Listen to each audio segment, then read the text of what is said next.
அதிமுகவில் கருத்து வேறுபாடுகளை கைவிட்டு அனைவரும் ஒன்று சேர வேண்டும் என்று பாஜக மாநில தலைவர் நயினார் நாகேந்திரன் வேண்டுகோள் விடுத்துள்ளார். மதுரையில் செய்தியாளர்களிடம் பேசிய அவர், அமமுக பொதுச் செயலாளர் டிடிவி தினகரன், ஓ பன்னீர்செல்வம் ஆகியோரிடம் நேரடியாக சென்று சமரசம் பேச தயாராக இருப்பதாக தெரிவித்தார்.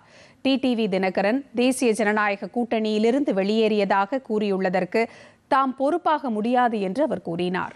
திமுக ஆட்சியை அகற்ற வேண்டும் என்ற கருத்துடைய அனைவரும் ஒன்றுபட வேண்டும் என்று கூறிய நயினார் நாகேந்திரன், திமுக என்றுமே தொடர்ந்து ஆட்சி அமைத்தது கிடையாது என தெரிவித்தார். நம்முடைய நோக்கம் என்ன? திமுக நோக்கம் என்ன? திமுக ஆட்சி வரக்கூடாது. என்னுடைய நோக்கம் என்ன?